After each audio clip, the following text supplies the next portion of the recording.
नमस्कार विद्यार्थियों, स्वागत है आपका एक बार फिर आपके अपने YouTube channel geography with Roshan sir में। विद्यार्थियों, आज हम मुख्य रूप से जो बात चल रही थी हमारी कृषि से संबंधित, और कृषि में भी हम खाद्यान्न फसलों के बारे में पढ़ रहे थे। और खाद्यान्न फसलों को भी हमने संरचना के आधार पर दो भागों में बांटा था, एक अनाज और एक दालें। और अनाज का जो उत्पादन है वो पूरे भारत के अंदर हम बात करें तो सर्वाधिक मात्रा में अनाज का बोया जाता है, और विश्व के भारत के 54% भाग पर अनाज बोया जाता है। ये बातें हमने पिछली जो हमारी वीडियो क्लास थी उसके अंदर पढ़ी थी, और हमने चावल के बारे में हमने उसमें बात की थी। अब हम बात करते हैं आज जो दूसरी जो प्रमुख फसल है हमारी, कौन सी? गेहूँ। देखो, शुरुआत करते हैं हम गेहूँ की। देखो, हमने पिछली क्लास में हमने ये बात की थी कि भारत के अंदर सर्वाधिक जो जनसंख्या है वो जिस फसल का खाद्यान्न के रूप में इस्तेमाल करती है वो कौन सी है? चावल। फिर चावल के बाद में जो दूसरी फसल खाद्यान्न के रूप में जो काम में ली जाती है वो कौन सी है विद्यार्थियों? गेहूँ है। यानी कि खाद्यान्न के रूप में हम जिस अनाज को हम दूसरे नंबर पे काम में लेते हैं वो कौन सा है? गेहूँ। तो पहले नंबर पे है चावल और दूसरे नंबर पे कौन सा है? गेहूँ।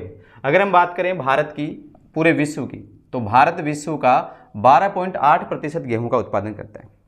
कितना उत्पादन करता है विद्यार्थियों? तो 12.8% गेहूं का उत्पादन भारत के द्वारा किया जाता है। अगर हम बात करें पूरे विश्व के अंदर उत्पादन की, तो भारत का जो स्थान है वो कौन सा आता है विद्यार्थियों? दूसरा स्थान आता है। भारत का स्थान कौन सा है? दूसरा। ठीक है। तो पहले हमने इससे पहले वाली क्लास में हमने बात की थी चावल के बारे में, और चावल के उत्पादन में भी हमने देखा था कि भारत विश्व में कौन से स्थान पे था? दूसरे स्थान पे था। पहले नंबर पे कौन सा देश है उसको आप कमेंट बॉक्स में बताइए। यहाँ पर भी चावल गेहूं के उत्पादन में भी भारत का स्थान कौन सा है विश्व के अंदर? दूसरे स्थान पर है। और भारत पूरे विश्व का कितना गेहूं का उत्पादन करता है विद्यार्थियों? तो 12.8% गेहूं का उत्पादन यहाँ किया जाता है। फिर आगे देखते हैं हम, यह जो फसल है गेहूं की जो फसल है वो शीतोष्ण कटिबंधीय फसल है। कैसी फसल है विद्यार्थियों? शीतोष्ण कटिबंधीय।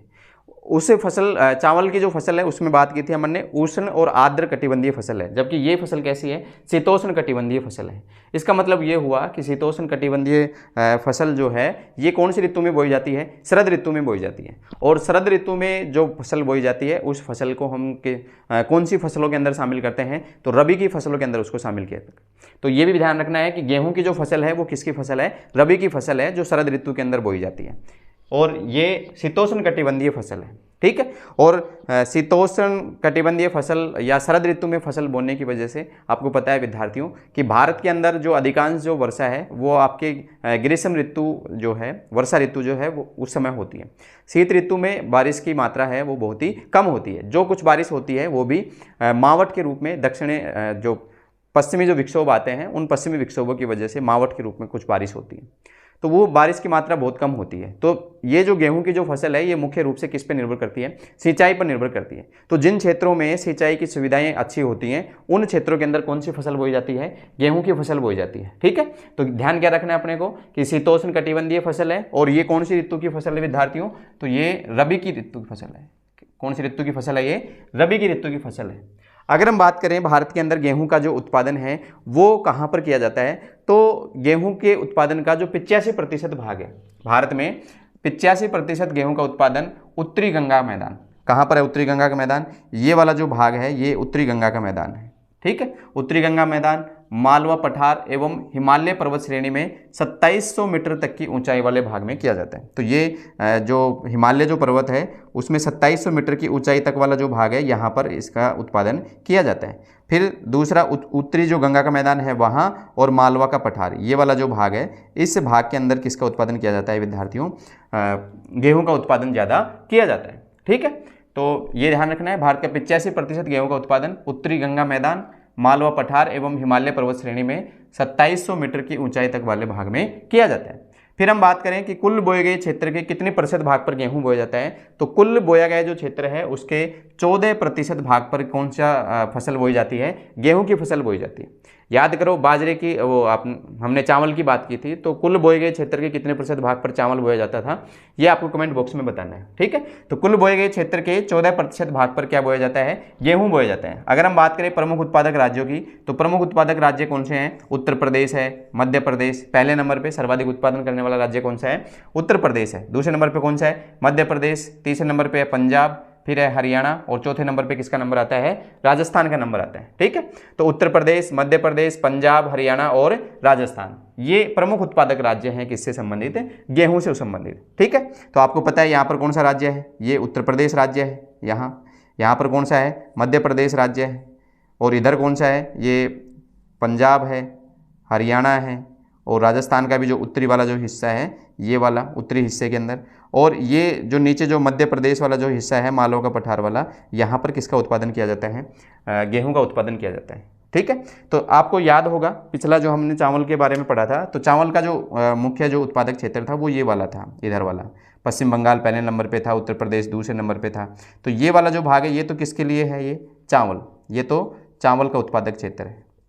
जबकि ये वाला जो उत्पादक क्षेत्र है ये किसका है विद्यार्थियों, गेहूं का उत्पादक क्षेत्र है। तो गेहूं का उत्पादन कहाँ होता है, उत्तर प्रदेश है, मध्य प्रदेश है, पंजाब है, हरियाणा है, उत्तरी राजस्थान है, या राजस्थान वाला जो भाग है वहाँ पर गेहूं का प्रमुख उत्पादन किया जाता है। ठीक है, और ये वो राज्य हैं जहाँ पर सिंचाई के लिए सुविधाएं हैं और यहाँ की जो जलवायु है वो गेहूं के उत्पादन के लिए अनुकूल है। फिर हम बात करें प्रति हेक्टेयर उत्पादन की, तो प्रति हेक्टेयर उत्पादन में सर्वाधिक प्रतिशत किसका है विद्यार्थियों, तो प्रति हेक्टेयर उत्पादन सबसे ज़्यादा कौन करता है, पंजाब व हरियाणा करते हैं। तो पंजाब और हरियाणा के अंदर प्रति हेक्टेयर उत्पादन क्या किया जाता है, ज़्यादा किया जाता है। ठीक है, तो प्रति हेक्टेयर उत्पादन की अगर हम बात करें तो पंजाब और हरियाणा, और प्रमुख उत्पादक राज्य कौन से हैं गेहूं के, उत्तर प्रदेश, मध्य प्रदेश, पंजाब, हरियाणा और राजस्थान। ठीक है, तो प्रमुख उत्पादक राज्य उत्तर प्रदेश, मध्य प्रदेश, पंजाब, हरियाणा और राजस्थान। नक्शे के अंदर भी हमें देखना है पंजाब, हरियाणा, राजस्थान, उत्तर प्रदेश और मध्य प्रदेश, यहाँ चावल गेहूं का उत्पादन क्या किया जाता है, ज़्यादा किया जाता है, और प्रति हेक्टेयर उत्पादन पंजाब और हरियाणा। ठीक है, कुल बोए गए क्षेत्र के कितने प्रतिशत भाग पर, 14% भाग पर गेहूं बोया जाता है। और यह कैसी फसल है, शीतोष्ण कटिबंधीय फसल है, यानी कि रबी की फसल है ये। भारत विश्व का कितना प्रतिशत, 12.8% गेहूं का उत्पादन करता है। भारत का विश्व में कौन सा स्थान है, दूसरा स्थान है। पहले नंबर पे कौन है विद्यार्थियों, चीन है। पहले नंबर पे कौन से देश का नाम आता है, चीन का, और दूसरे नंबर पे किसका नाम आता है, भारत का। तो चावल के उत्पादन में भी पहले नंबर पे चीन और दूसरे नंबर पे कौन था, भारत। अब आपको कमेंट बॉक्स में ये बताना है विद्यार्थियों कि खाद्यान्न के उत्पादन में, या फिर जो आपकी जो खाद्यान्न के उत्पादन में पहले तीसरे नंबर पे कौन सा देश है, या पहले और दूसरे नंबर पे कौन सा देश है, वो आपको कमेंट बॉक्स के अंदर बताना है। ठीक है, फिर हम आगे बात करते हैं किसकी, जो अगली जो फसल है हमारी वो ज्वार। तीसरी जो फसल है हमारी ज्वार, और ज्वार आपको पता है मोटे अनाज से संबंधित है। ज्वार, बाजरा, मक्का, रागी ये सब क्या है, मोटे अनाज हैं। ठीक है, तो अगर हम बात करें देश के कुल बोए गए क्षेत्र की, तो देश के कुल बोए गए क्षेत्र के 16.5% भाग पर क्या बोए जाते हैं, मोटे अनाज बोए जाते हैं। कौन से अनाज बोए जाते हैं, मोटे अनाज। देश के कुल बोए गए क्षेत्र के कितने प्रतिशत भाग पर, 16.5% भाग पर मोटे अनाज बोए जाते हैं। फिर हम बात करते हैं कि इन मोटे अनाजों में, यानी कि 16.5% भाग पर मोटे अनाज बोए जाते हैं। मोटे अनाजों में आपको पता है ज्वार है, बाजरा है, मक्का है, रागी है, ये सारे अनाज आते हैं। तो ये जो मोटे अनाज जो बोए गए हैं इनमें सबसे प्रमुख जो मोटा अनाज है वो कौन सा है, ज्वार है। तो ज्वार इन सब में, सब मोटे अनाजों में से ज्वार क्या है, प्रमुख है। और ज्वार जो है ये कुल बोए गए क्षेत्र के कितने प्रतिशत भाग पर, 5.3% भाग पर बोई जाती है। तो ज्वार मोटे अनाजों के अंदर क्या है, प्रमुख है, और कुल बोए गए क्षेत्र के कितने प्रतिशत भाग पर विद्यार्थियों, तो 5.3% भाग पर मोटे ये ज्वार बोई जाती है। फिर हम बात करते हैं कि ज्वार का सर्वाधिक उत्पादन करने वाला राज्य कौन सा है, तो महाराष्ट्र है। ये ध्यान रखना है आपको, ज्वार के उत्पादन में पहले नंबर पे कौन सा राज्य है, महाराष्ट्र। यानी कि ज्वार का सर्वाधिक उत्पादन करने वाला राज्य कौन सा है, महाराष्ट्र। पूरे देश के अंदर जितनी ज्वार उत्पादन होता है उसका आधे से भी अधिक जो भाग है वो कौन सा देश उत्पन्न करता है, कौन सा राज्य उत्पन्न करता है विद्यार्थियों, महाराष्ट्र उत्पन्न करता है। ठीक है, तो देश के आधे से अधिक ज्वार का उत्पादन कौन सा राज्य करता है, महाराष्ट्र। अन्य राज्य कौन से हैं, तो कर्नाटक है, मध्य प्रदेश है, आंध्र प्रदेश है, तेलंगाना है। ये आंध्र प्रदेश के साथ में तेलंगाना तो आएगा, क्योंकि आंध्र प्रदेश के से अलग होकर के क्या बना है, तेलंगाना। तो जहां पर भी आंध्र प्रदेश आए तो अगर तेलंगाना आप लिख दोगे तो वो क्या होगा, आपका सही होगा। ठीक है, तो अन्य राज्य कौन से हैं, कर्नाटक, मध्य प्रदेश, आंध्र प्रदेश और तेलंगाना, यानी कि दक्षिणी भारत के राज्य इसके अंदर आते हैं। तो ज्वार का उत्पादन मुख्य रूप से दक्षिणी भारत में किया जाता है। महाराष्ट्र, कर्नाटक, मध्य प्रदेश, आंध्र प्रदेश, तेलंगाना, ये सारे दक्षिणी राज्य हैं। ठीक है, तो कुल बोए गए क्षेत्र का कितना प्रतिशत भाग पर, 5.3% भाग पर ज्वार बोई जाती है। और मोटा जो अनाज है वो कितने भाग पर बोया जाता है, 16.5% भाग पर मोटा अनाज बोया जाता है। तो ये बात आपको ध्यान रखनी है, किससे संबंधित है, ज्वार से संबंधित। ठीक है, आगे हम बात करते हैं किससे संबंधित, बाजरे की।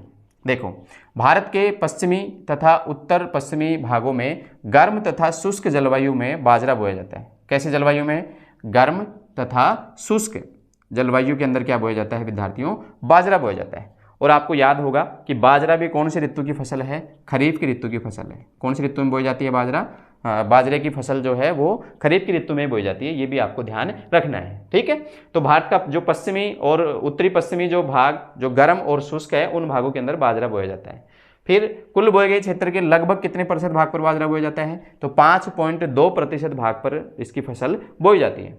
तो ज्वार कितने भाग पर? 5.3% पर। और बाजरा कितने भाग पर? 5.2% भाग पर बाजरा बोया जाता है। ये बात ध्यान रखनी है। फिर कुल बोए गए क्षेत्र के 5.2% भाग पर बाजरा बोया जाता है। और उत्पादक राज्य कौन कौन से हैं इसके? तो उत्पादक राज्यों में किसका नाम आता है? महाराष्ट्र है, गुजरात है, उत्तर प्रदेश है, राजस्थान है।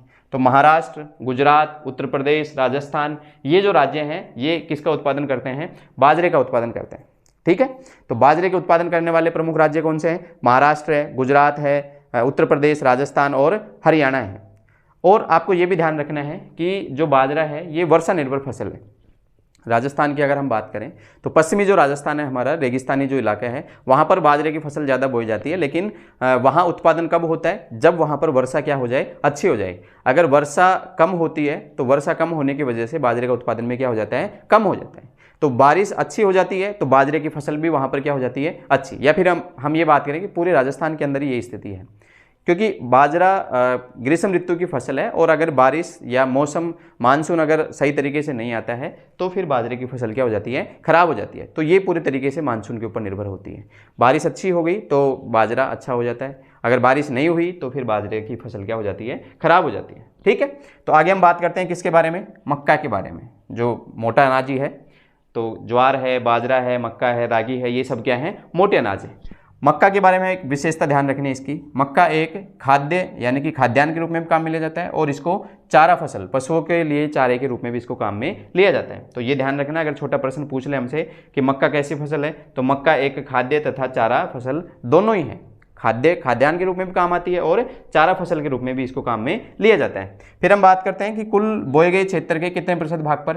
तो 3.6% भाग पर यह मक्का बोई जाती है। तो देश के कुल बोए गए क्षेत्र के लगभग 3.6% भाग पर क्या बोई जाती है? मक्का बोई जाती है। और इसका जो उत्पादन करने वाले जो प्रमुख राज्य हैं वो कौन से हैं विद्यार्थियों? कर्नाटक है, मध्य प्रदेश, बिहार, आंध्र प्रदेश। आंध्र प्रदेश आया है तो तेलंगाना तो उसके साथ में आएगा ही। और क्या है? राजस्थान। तो मक्का का उत्पादन करने वाले प्रमुख राज्य कर्नाटक, मध्य प्रदेश, बिहार, आंध्र प्रदेश, तेलंगाना, राजस्थान। कर्नाटक, मध्य प्रदेश, बिहार, आंध्र प्रदेश, तेलंगाना, राजस्थान। अगर इनके अलावा और भी आप लिखना चाहते हो, क्योंकि थोड़ी बहुत मक्का का उत्पादन तो पूरे भारत के अंदर ही किया जाता है, लेकिन प्रमुख उत्पादन करने वाले ये राज्य हैं, ठीक है। तो अगर इनके अलावा कुछ आप और भी राज्यों के नाम लिख दोगे तो आपका प्रश्न गलत नहीं होगा, लेकिन आपको इस तरीके से लिखना है। तो मक्का एक खाद्य तथा चारा फसल दोनों है। कुल बोए गए क्षेत्र के लगभग कितने प्रतिशत भाग पर? वही 3.6% भाग पर मक्का बोई जाती है। और उत्पादक राज्य कर्नाटक, मध्य प्रदेश, बिहार, आंध्र प्रदेश, तेलंगाना और राजस्थान है। बाजरे की बात करें तो ये गर्म और शुष्क जलवायु में बाजरा बोया जाता है। भारत के 5.2% भाग पर यह बाजरा बोया जाता है। ज्वार की बात करें तो ज्वार के उत्पादन में सर्वाधिक उत्पादन करने वाला राज्य कौन सा है? महाराष्ट्र, जहां देश की आधे से अधिक ज्वार का उत्पादन किया जाता है, ठीक है। और भारत की दूसरी जो प्रमुख फसल है वो कौन सी? गेहूँ। कितने प्रतिशत भाग पर? विश्व का 12.8% गेहूँ का उत्पादन करता है। और विश्व में भारत का स्थान कौन सा है? दूसरा। पहले नंबर पर कौन है? चीन। कैसी फसल है ये? रबी की ऋतु की फसल है। 85% गेहूँ का उत्पादन उत्तरी गंगा का मैदान, मालवा पठार तथा हिमालय पर्वत श्रेणी में 2700 मीटर की ऊंचाई तक वाले भाग में किया जाता है। और कुल बोए गए क्षेत्र के कितने प्रतिशत भाग पर? 14% भाग पर गेहूं बोया जाता है। प्रमुख उत्पादक राज्य उत्तर प्रदेश, मध्य प्रदेश, पंजाब, हरियाणा और राजस्थान। और प्रति हेक्टेयर उत्पादन में कौन है? पंजाब व हरियाणा, ठीक है। तो ये बातें थी हमारी जो अनाज संरचना के आधार पर जब हमने बांटा था। तो अनाज और जो हमारी जो दूसरी जो फसलें थी दालें, तो अनाज के बारे में हमने बात की। और अनाज में 5 प्रकार के जो अनाज है उनके बारे में हमने यहाँ पर अध्ययन किया है, ठीक है। आगे की बातें हम इसी क्लास में करते हैं दालों से संबंधित, ठीक है। तो आइए अब हम देखते हैं किसके बारे में? दालों के बारे में। चलिए विद्यार्थियों, अब अपन बात करते हैं किसके बारे में? दाल वाली जो फसलें हैं उनके बारे में। और बात करते हैं कि भारत के अंदर जो दालों का उत्पादन है, प्रमुख रूप से जो 2 दालें हैं एक कौन सी है आपकी चना और मुख्य रूप से अरहर की जो दो दालें हैं उनके बारे में हम बात करेंगे। और उससे पहले हम ये देखेंगे कि जो दाल की जो फसलें होती हैं ये देश के कितने भाग के ऊपर बोई जाती हैं और दाल की जो फसल है उसका जो क्या प्रभाव मिट्टी के ऊपर होता है उन सबको हम देखने वाले हैं। ठीक है, तो देखते हैं हम दाल को। तो दाल प्रचुर मात्रा में किसके स्रोत होते हैं विद्यार्थियों? प्रोटीन के स्रोत होते हैं, यानी कि दाल के अंदर क्या पाया जाता है? प्रोटीन पाया जाता है। तो प्रत्येक विद्यार्थी को भी अपने विद्यार्थी जीवन के अंदर दाल का इस्तेमाल ज़्यादा से ज़्यादा करना चाहिए, या सभी को जो भी व्यक्ति हैं सभी को दाल खानी चाहिए ताकि उनके शरीर में प्रोटीन की कमी नहीं हो। तो प्रोटीन के अच्छे स्रोत होते हैं क्या? दाल होती है। और ये फलीदार फसलें हैं। दाल जो होती है वो कैसी फसल होती है विद्यार्थियों? फलीदार फसल होती है। और इन फलीदार फसलों में क्या नाइट्रोजन यौगिकरण के द्वारा ये क्या करती हैं? मिट्टी की जो प्राकृतिक उर्वरता है उसको क्या करती हैं? बढ़ाती हैं। देखो विद्यार्थियों कि जो दाल वाली जो फसलें होती हैं या ये दाल वाली जो फसल हैं, इन दाल वाली फसलों में क्या होता है विद्यार्थियों? यहाँ इनकी जो जड़ें होती हैं, इन जड़ों के अंदर एक जीव पाया जाता है। इन जड़ों में एक राइजोबियम नाम का एक जीव पाया जाता है। इसकी जो जड़ें होती हैं, इसकी जड़ों में राइजोबियम नाम का जो जीव है ये क्या करता है? वायुमंडल से नाइट्रोजन को लेकर के और उसको नाइट्रेट में बदलता है। किसमें बदलता है? उसको नाइट्रेट में बदलता है, जिससे कि पौधों के अंदर क्या पाई जाती है? प्रोटीन पाई जाती है। ठीक है, तो दालों के अंदर प्रोटीन पाई जाती है। तो ये जो राइजोबियम नाम का जो जीव है ये नाइट्रोजन यौगिकरण के द्वारा जो वायुमंडल की जो नाइट्रोजन है उस नाइट्रोजन को किस में बदलता है? नाइट्रेट में बदलता है। और वो जो नाइट्रेट है वो मिट्टी के अंदर जो नाइट्रोजन की जो मात्रा है उसको क्या करती है? बढ़ा देती है। और मिट्टी के अंदर नाइट्रोजन की जो मात्रा बढ़ने की वजह से मिट्टी की जो उत्पादन क्षमता है वो क्या हो जाती है? बढ़ जाती है। तो ये प्राकृतिक उर्वरता को बढ़ाता है। दाल वाली जो फसलें हैं, जिस खेत के अंदर या जिन क्षेत्रों के अंदर लगातार हम इस प्रकार की एक ही प्रकार की जब फसलें बोते जाते हैं तो मिट्टी की उत्पादक क्षमता क्या हो जाती है विद्यार्थियों? कम हो जाती है।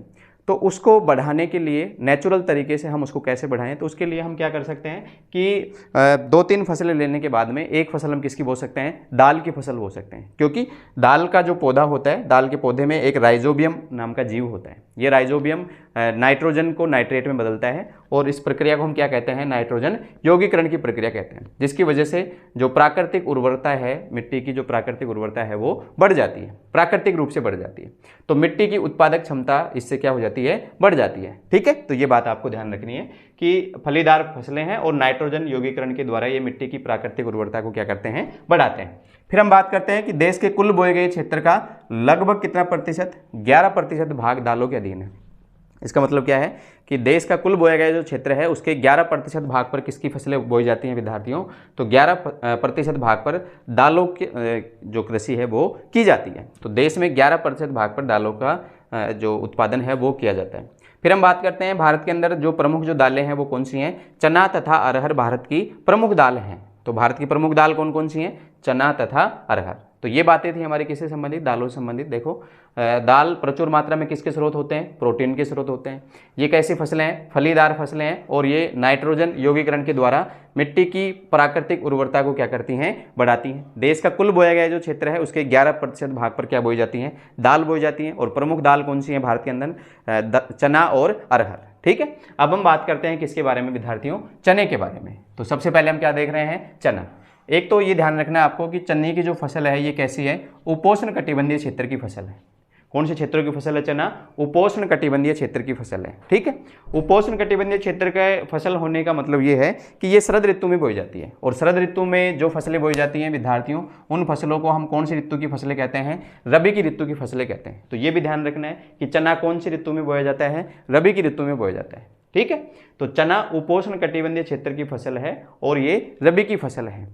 ये वर्षा निर्भर भी है, यानी कि 1-2 बारिश के अंदर या 1-2 पानी के अंदर इसका उत्पादन किया जा सकता है। तो अगर खेत के अंदर 1-2 पानी हम दे देते हैं तो चने का उत्पादन हम आसानी से कर पाते हैं। तो चना उपोष्ण कटिबंधीय क्षेत्रों की फसल है और मुख्य रूप से रबी की ऋतु में बोई जाती है। इसका जो उत्पादन है विद्यार्थियों वो देश के अलग अलग राज्यों के अंदर बहुत अधिक मात्रा में किया जाता है। लेकिन आपको जो ध्यान रखना है वो ये ध्यान रखना है कि हरियाणा, पंजाब और उत्तरी राजस्थान में, कौन कौन से राज्यों की बात कर रहे हैं? हरियाणा, पंजाब और उत्तरी राजस्थान। यहाँ चने का उत्पादन पहले बहुत अधिक मात्रा में किया जाता था, लेकिन कब? हरित क्रांति आने से पहले। हरित क्रांति आने का प्रभाव यहाँ क्या हुआ, हरियाणा, पंजाब तथा उत्तरी राजस्थान में हरित क्रांति की शुरुआत से चने के फसल क्षेत्रों में क्या आई है, कमी आई है।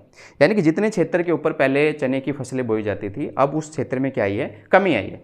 कारण क्या है उस कमी आने का, क्योंकि हरित क्रांति के बाद से उन्नत किस्म के बीज आ गए और अच्छी मात्रा में जो खाद का जो प्रयोग है वो किया जाने लगा, सिंचाई की सुविधाएं बढ़ गई। इसकी वजह से चने के स्थान पर वहाँ पर अन्य जो फसलें हैं, चावल है, गेहूं है, ये फसलें वहाँ पर ज़्यादा बोई जाने लगी। तो पंजाब, हरियाणा, उत्तरी राजस्थान, यहाँ चावल और गेहूं की जो फसल क्षेत्र है उनके अंदर बढ़ोतरी हो गई। और चावल और गेहूं की फसल में बढ़ोतरी होने की वजह से किसके उत्पादन में कमी आ गई है, चने के फसल क्षेत्रों में कमी आ गई। यानी कि पहले उन क्षेत्रों के अंदर चना बोया जाता था, लेकिन अब वहाँ पर चावल और गेहूं बोए जाते हैं। ठीक है, तो आपको ध्यान रखना है, हरियाणा, पंजाब और उत्तरी राजस्थान में हरित क्रांति की शुरुआत से चने के फसल क्षेत्रों में क्या आई है, कमी आई है। फिर हम बात करते हैं कि देश के कुल बोए गए क्षेत्र के केवल कितने भाग पर, 2.8% भाग पर ही चना बोया जाता है। यानी कि बहुत कम क्षेत्र के ऊपर क्या बोया जाता है, चना बोया जाता है। तो केवल कितने भाग पर, 2.8% भाग पर ही चने का उत्पादन किया जाता है। अब बात करते हैं प्रमुख उत्पादक राज्य इसके कौन से हैं। तो प्रमुख उत्पादक राज्य हैं मध्य प्रदेश, उत्तर प्रदेश, महाराष्ट्र, आंध्र प्रदेश, तेलंगाना। आंध्र प्रदेश आएगा तो इसके साथ में क्या आएगा विद्यार्थियों, तेलंगाना आएगा। और कौन सा राज्य है हमारा, राजस्थान। ठीक है, तो प्रमुख उत्पादक राज्य कौन कौन से हो गए इसके, मध्य प्रदेश, उत्तर प्रदेश, महाराष्ट्र, आंध्र प्रदेश, तेलंगाना और राजस्थान। मैप के अंदर आपको इन सारे राज्यों को देखना है, मध्य प्रदेश, उत्तर प्रदेश, महाराष्ट्र, आंध्र प्रदेश, तेलंगाना और राजस्थान। तो यहाँ पर किसका उत्पादन किया जाता है, चने का उत्पादन किया जाता है। ठीक है, तो चना कैसी फसल है, उपोष्ण कटिबंधीय क्षेत्रों की फसल है और मुख्य रूप से रबी की फसल है ये। हरियाणा, पंजाब, उत्तरी राजस्थान में हरित क्रांति की शुरुआत से चने के उत्पादन क्षेत्रों में क्या आई है, कमी आई है, या फसल क्षेत्रों में कमी आई है। कारण क्या है, हरित क्रांति की वजह से वहाँ पर जो अन्य फसलें थी, चावल है, गेहूं है, उनका उत्पादन वहाँ पर होने लग गया, जिसकी वजह से इसके उत्पादन क्षेत्रों में क्या आई है, कमी आई है। देश के केवल कितने प्रतिशत भाग पर चावल बोया जाता है, तो 2.8% भाग पर ही चावल का उत्पादन किया जाता है। प्रमुख उत्पादक राज्य कौन से हैं, मध्य प्रदेश, उत्तर प्रदेश, महाराष्ट्र, आंध्र प्रदेश और तेलंगाना और राजस्थान है। ठीक है, अब हम दूसरी जो दाल है प्रमुख रूप से वो कौन सी है, अरहर, या इसी अरहर को हम किस नाम से जानते हैं, तुर के नाम से जानते हैं। चाहे अरहर कह दो या तुर कह दो। इसको अन्य भी इसके नाम हैं, जैसे इसको हम क्या कहते हैं, लाल चना। किस नाम से जाना जाता है भाई, इसको लाल चने के नाम से भी जाना जाता है और इसको पीजन पी के नाम से भी जाना जाता है। तो आपसे छोटा प्रश्न पूछ लीजिए कि लाल चना तथा पीजन पी के नाम से किसे जाना जाता है, तो किसको जाना जाता है, अरहर को जाना जाता है। तो अरहर कह दो, तुर कह दो, लाल चना कह दो या पीजन पी कह दो, सबके नाम क्या है, एक ही है। लाल चना, पीजन पी, तुर, अरहर। लाल चना, पीजन पी, तुर, अरहर। ठीक है, तो अरहर को हम किस नाम से जानते हैं, और तुर के नाम से भी जानते हैं, लाल चना के नाम से भी जानते हैं, और इसको पीजन पी के नाम से भी इसको जाना जाता है। तो ये बात आपको प्रमुख रूप से ध्यान रखनी है। ठीक है, तो लाल चना तथा पीजन पी के नाम से हम किसे जानते हैं, अरहर या तुर को जानते हैं। फिर कुल बोए गए क्षेत्र के लगभग कितने प्रतिशत भाग पर भाई, 2% भाग पर। यानी कि बहुत कम भागों के ऊपर क्या बोई जाती है, अरहर या तुर बोई जाती है। लाल चना भी कहते हैं, पीजन पी भी कहते हैं, तुर भी कहते हैं। इसको किसके नाम है, ये सारे अरहर के ही नाम है। केवल कितने भाग पर, 2% भाग पर इसकी फसल बोई जाती है।